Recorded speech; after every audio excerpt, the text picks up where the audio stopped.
జై శ్రీకృష్ణ. శ్రీకృష్ణ పరమాత్మనే నమః. జగద్గురు శ్రీకృష్ణ పరమాత్మ దివ్యానుగ్రహ కృపా కటాక్షాలను పొందడానికి పరమ పవిత్రమైన భగవద్గీత చెప్పాలనుకుంటున్నాను. భగవద్గీత మనోజ్ఞ పుణ్య సముపేత కర్మ భక్తి జ్ఞాన యోగ సంయోగం. ఈ విశేష దివ్యఫల ప్రదాత భగవద్గీత మహాభారతంలో భీష్మ పర్వంలో 25వ అధ్యాయం నుంచి 42వ అధ్యాయము వరకు గల ఈ 18 అధ్యాయములు జ్ఞాన సహిత భగవద్గీత.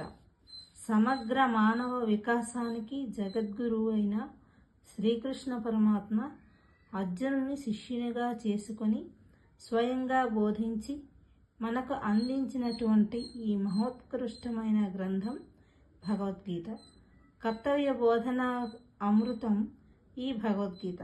మన జీవితాలను సరైన మార్గంలో మలుచుకోవడానికి, సక్రమమైన మార్గంలో నడవడానికి, ఆపదకాలంలో నిరాశ నిస్పృహల్లోనైన సమయంలో సమర్థవంతంగా ఎదుర్కోవడానికి, జీవితంలో తలెత్తే అనేక సమస్యలను ఎదుర్కొని అధిగమించడానికి మనకు కలిగే అనేక సందేహాలకు సమాధానమైన పర్సనాలిటీ డెవలప్మెంట్ బుక్.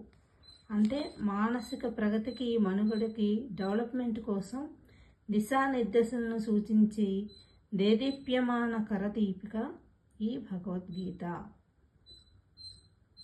ధర్మానికి ప్రతీక. అందుకే వ్యాసుల వారు భగవద్గీతలో ప్రతి శ్లోకం కూడా మంత్రతుల్యమని చెప్పారు. భగవద్గీత మన జీవన గీత, అంతేకాని మరణ గీత కాదు. చనిపోయిన వాళ్ళ దగ్గర వేసి విని చాలా అవమానకరంగా జీవిస్తున్నారు. కానీ సర్వకాల సర్వావస్థలయందు పఠించి ఆచరించదగిన మహోత్కృష్టమైన గ్రంథం భగవద్గీత అని తెలుసుకోవాలి ప్రతి ఒక్కరూ. పిల్లలతో చదివించాలి. మీ పెద్దవాళ్ళందరూ కూడా చదివి, గీత చదివితే రాత మారుతుందనే నమ్మకం మన అందరికీ కలగాలి. అందుకోసం భగవద్గీత నేర్చుకోవాలి అన్న ఆసక్తి ఉన్నవారందరూ కూడా విని నేర్చుకొని ఆచరిస్తారని ఈ చిరు ప్రయత్నం. భగవద్గీతను వినడం, చదవడం జన్మ జన్మల అదృష్టం. శ్రీకృష్ణ పరమాత్మ దీవెనలు మన అందరిపై ఉండాలని